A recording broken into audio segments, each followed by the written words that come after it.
Okay, good evening everyone. Welcome to our evening session.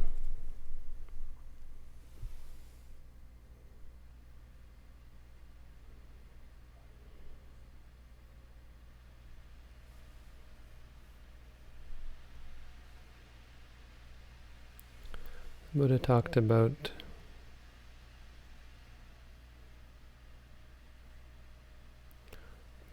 lot about refuge and protection.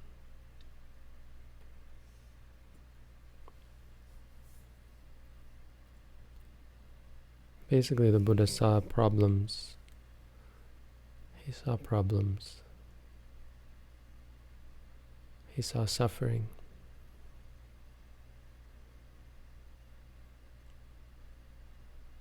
People say he was a pessimist. But we're really lucky that the Buddha saw the problems and saw suffering,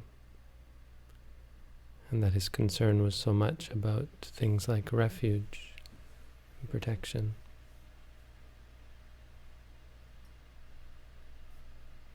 Because if the Buddha had just talked about what was enjoyable in the world, it wouldn't really help us at all. Right? You don't come practice meditation because you're really happy.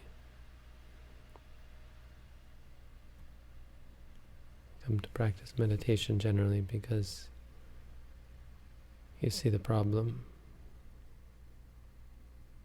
or you want to find the problem because you see the suffering.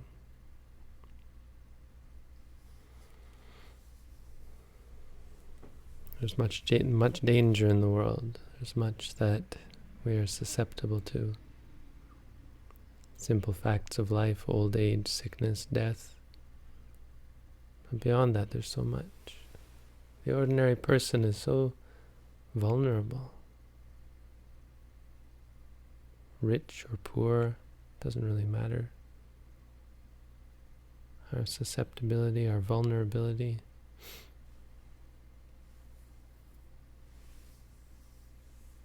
So many kinds of suffering. Daily, no? We wake up. From the time we wake up to the time we go to sleep, danger lurks, even in the form of the people around us. Who knows when they're going to say something we don't like, do something that hurts us. Even our own bodies. Who knows what it's going to be like today? Maybe today I'll have a backache or a headache or a stomach ache. Maybe I'll trip and fall or cut myself. This isn't even talking about when we have to go out into the world and work and meet with people who want to compete with us and want to manipulate us. There are people who spend all their time trying to manipulate others and cheat them and hurt them. People who are bent on hurting others. It's amazing, no, that the world is full of such things. It's enough to make you quite terrified of this world. And so the Buddha taught about protection, and I think it's it comes much from the fact that people are looking for protection. So if you have all these dangers in the world, you do what you can to protect yourself, right? And you seek out protection.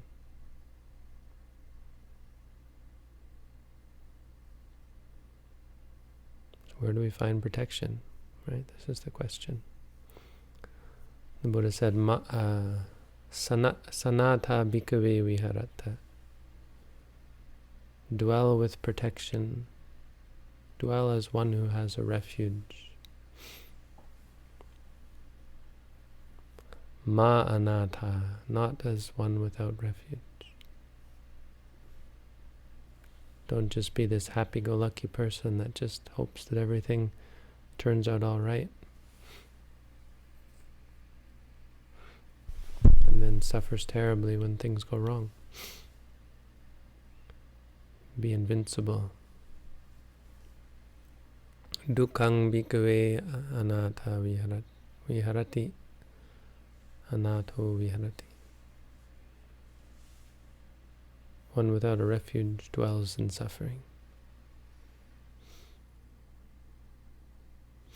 So the Buddha taught the nata karana dhamma. Dhammas that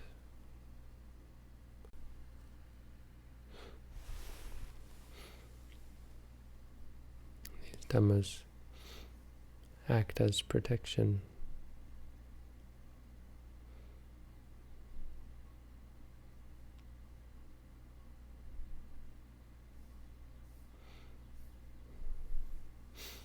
As protection for us. So, good dhammas to learn. It provides a fairly rounded list of qualities. Something worth thinking about. Give us a really sort of well-rounded perspective on the practice. And it's useful to remember that it's not just mindfulness that protects us. Mindfulness, I think, is really the core, but there's much more that we need to keep in mind in order to succeed. So the first thing that protects us is ethics, morality, of course, because if you're unethical, you're much more likely to lead to come across danger. If you're unethical, you'll be subject to punishment, subject to retribution, enmity, malice, and even just the fear and guilt of being an evil person.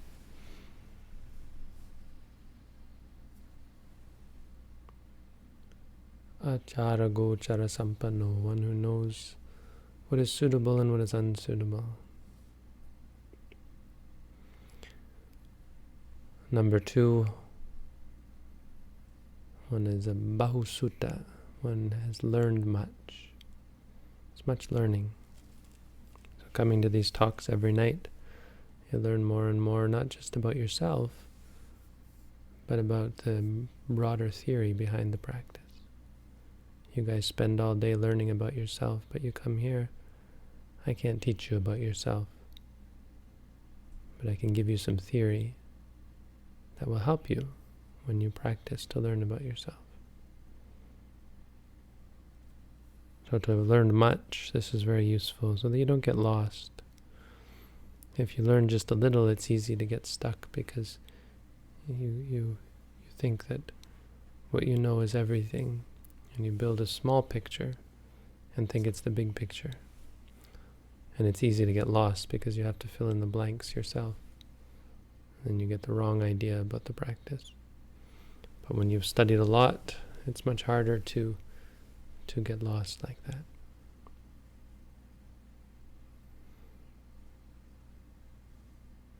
Number 3, one has good friends. Good friends is interesting. We think of good friends as people who sit around and chat, no? Someone who you can have long conversations with. So when you hear about this, you think, oh, wow, my mistake, I should be making friends with all the other meditators. Maybe I'll go hang out in their room for a while. Don't do that. If I catch you hanging out in each other's rooms, I'll be very disappointed. Well, I'll frown very, very severely. I'll try anyway. No, a good friend is, I'm the good friend here. If we don't become good friends, then we're in trouble. If I'm not a good friend to you, then we're in big trouble. A good friend is one who gives you meditation practice. A good friend is one who supports you in your practice. The Buddha is our friend. I'm just an emissary, but we're lucky we have this friendship. And we're friends with each other. How are we friends with each other? How are you friends with each other, even if you don't know each other's names? Because you give each other the opportunity to practice. Because you don't go and hang out in each other's rooms. It's a really bad friend who wastes all your time chatting you up about useless things. It's a bad friend who sits in your room and asks you about your life and makes jokes, and that's a friend who wastes your time.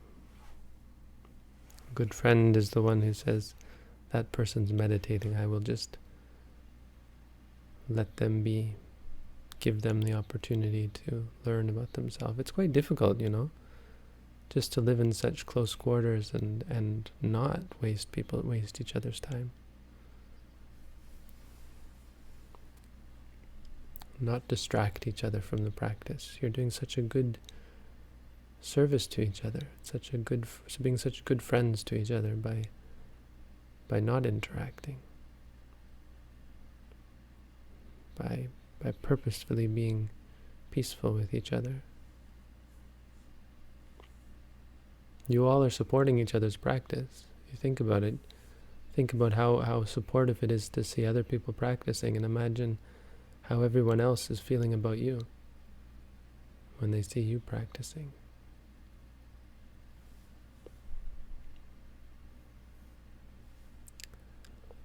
Number 4, one is suwajo, sowajasa, karnehi dhammehi samanagato. Suwajo means one is easy to talk to, easy to teach.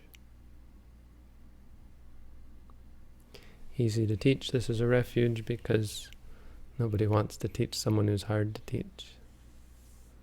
It's funny, sometimes people forget that I'm not getting paid to do this, and they demand, and they none of you, but sometimes they assume that I have some obligation to put up with them. I really don't. And I don't mean it for myself. I mean, it's remarkable how you read in the ancient texts. An arahant, if someone came to these arahants and asked them to teach, they'd often just say, look, you wouldn't understand if I told you anyway. It would just be tiresome for me. They just wouldn't teach people, If they saw someone was just wasn't ready for it. And you think, we're so used to thinking, these teachers should be compassionate and they really want to teach, No. Nope. I'm saying this as a warning, If you're hard to teach, it's quite possible that people just won't want to teach you.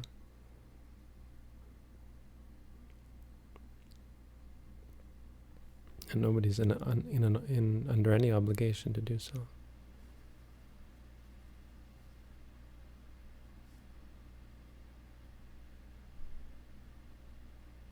It's very scary, The Buddha said this is death.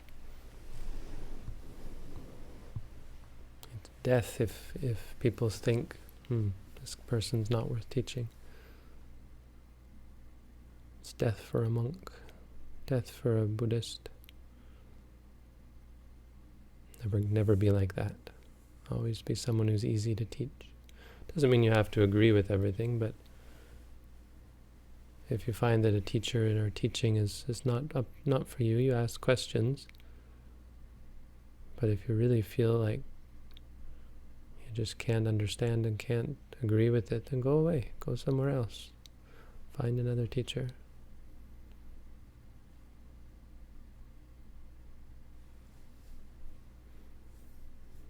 When you find a good teacher or a teaching that is good, try your best to listen and to learn. Suwajo means not arguing on the one hand, but it also means understanding. I have students sometimes who don't argue, but they don't understand either. And they don't even try to understand. They just say yes, yes, yes. But then they go away and I find they didn't even do what I told them. None of you. This isn't directed at any of you. But we all recognize a little bit of all of these in us. So if you recognize a little bit in you, then you're all very easy to teach, so don't worry about that. But it's good to know, so we can keep these things in mind. Suwajo doesn't just mean being complacent, it also means really making effort to try and understand and listen, focus on the teaching. Number 5 is helping each other with whatever tasks there are. A community is a refuge for us, right? So supporting the community, doing the functions of the community, right? So this is all the cleaning that you guys are doing every day, I'm sure. I don't go and look, but I'm thinking everything, it must be very spotless because you all spend time every day cleaning. At our center we have no cleaning people. We employ the meditators to clean up after themselves and clean up after each other. It's a good practice, you know. And here we have it. This is a refuge because this keeps the community going. It allows the community to exist. If we didn't help out, if we didn't work at it, then it would change, you know.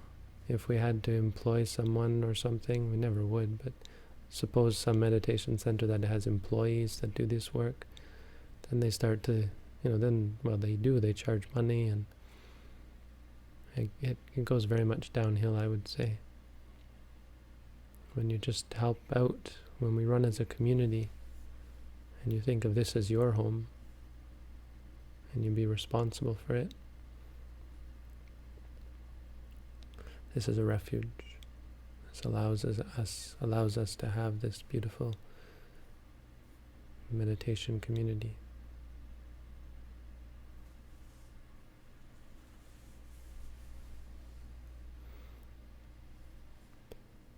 Number 6, one is Dhammakamo. Dhammakamo is interesting. Kama is actually desire. Kama is this liking. Kama is a bad thing, usually. Any kind of desire is bad, but Dhammakama is different. It's a figure of speech, really, but it means one who likes the Dhamma, right? Do you like the Buddha's teaching?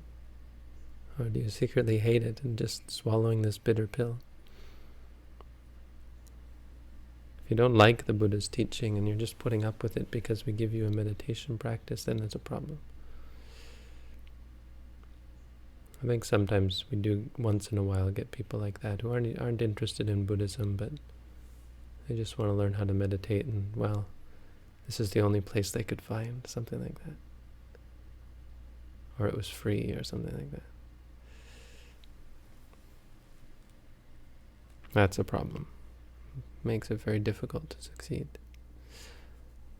You know you're on the right track, and you know you're powerful when the Dhamma is enjoyable. Doesn't mean the meditation practice is not stressful and painful and tough. It's very tough. It challenges you to face things that you don't want to face. But when you do it gladly, and when you listen to the Buddha's teaching and just think, that's my cup of tea, that's a real refuge. That's a sign. It's a sign that you're out to succeed. Some people are always doubting, skeptical, maybe even indifferent. Yeah, okay, I'll try it. Oh, that's dangerous. I mean, it's understandable, but it's a sign that they don't yet have this refuge of really just feeling joy at hearing the Buddha's teaching.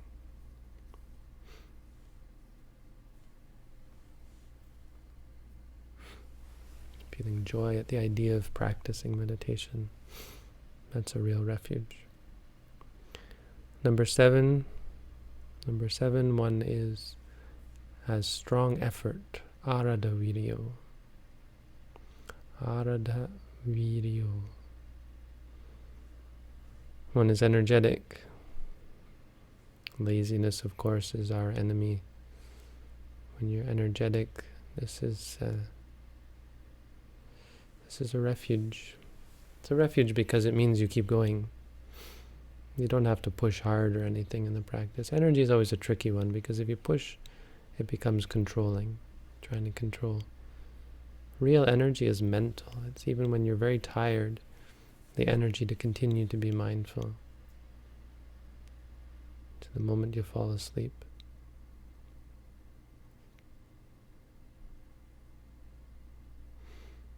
That's a refuge. It's the effort to give up unwholesomeness and to cultivate wholesomeness, really. Number 8, one is content. Content with whatever. That's a refuge.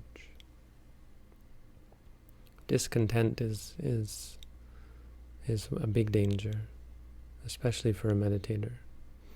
Even just discontent with food. In a meditation center, you might get fairly simple food. Maybe it's not the food that you're used to. It's funny hearing Buddhists complain sometimes because Buddhists are in very different countries. So you've got the Chinese Buddhists, and you've got the Thai Buddhists, and you've got the Sri Lankan Buddhists, and the Burmese Buddhists, and the Western Buddhists. And our foods are all different. So it's fun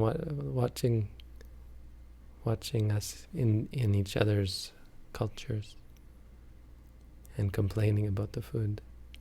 It can be very difficult. Very difficult for Thai people to eat Sri Lankan food or Western people to eat Thai food sometimes. I think Western people like Thai food, but it can be difficult after a while to just eat rice every day if you're not used to rice. Be content with your room. Be content with this place. Sometimes in the beginning a meditator might feel very discontent. There's nothing, it's not a beautiful place, right? Just this room, it's kind of like a dungeon down there. Very easy to get discontent. You get caught up in this, right? Because there's nothing wrong with it. It's not a dungeon. And what's wrong with a dungeon? Right? We give it this word, give it this idea of, oh, this is like... Someone else might look at it and say, wow, I've got my own cave. I'm a cave-dwelling meditator.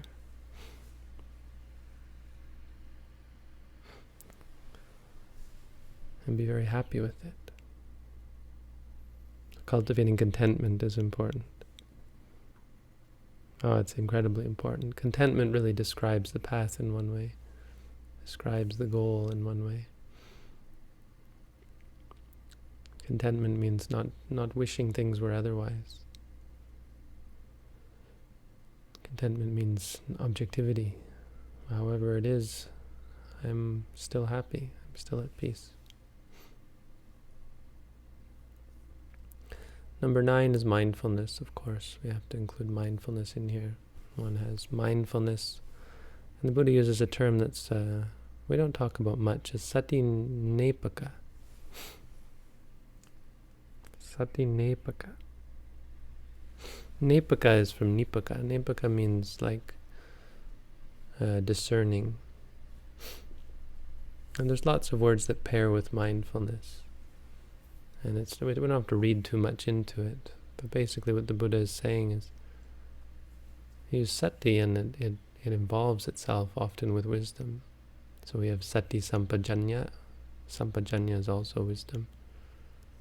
Nepaka is a kind of wisdom. Because mindfulness allows you to grasp an object, fully grasp it. The mindful mind is not wavering, it's not forgetful. And so it confronts the object, it understands the object. or it allows for the understanding to arise.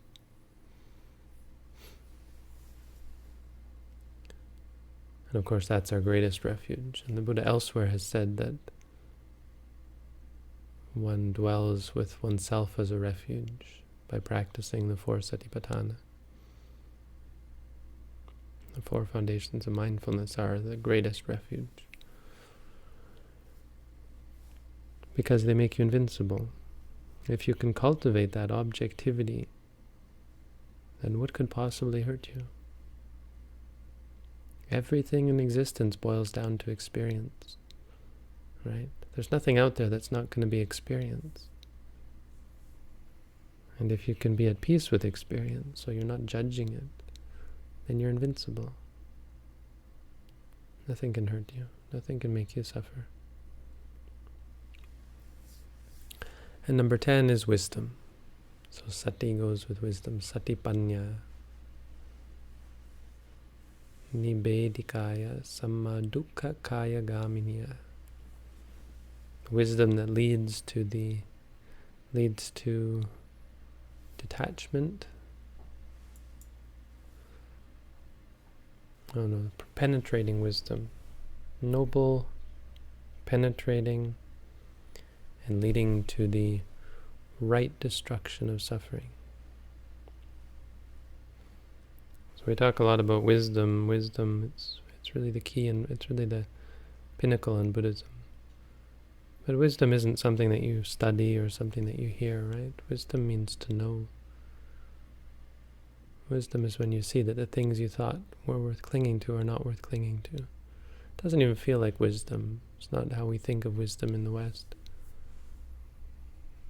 But it's an awareness. It's a knowledge. Like when you touch fire and then you know that the fire is hot. It's that kind of knowledge. When you know not to get angry because that's just silly. You know not to be greedy.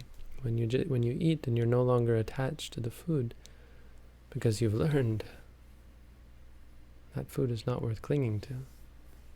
Greed is not a useful thing.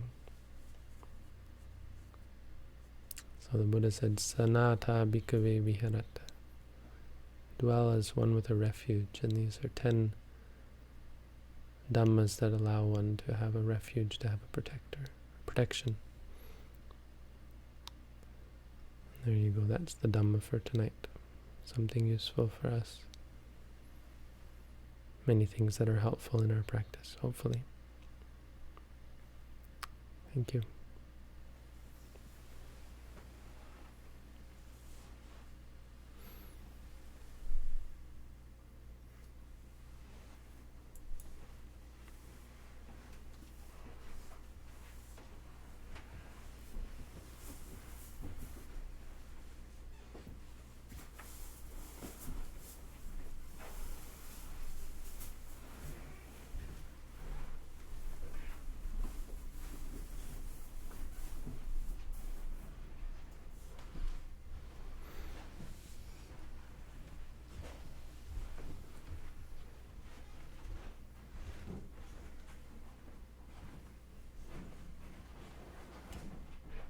Okay, some questions. 3 questions tonight.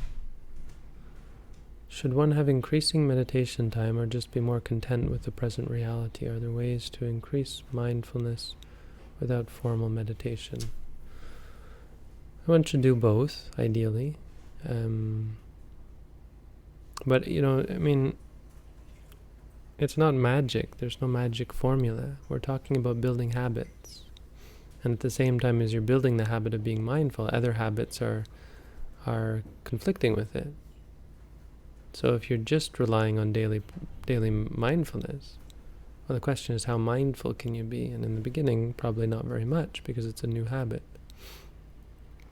So there's no magic, there's no answer to your question besides that the more you can be mindful, the more quickly the habit is going to be cultivated.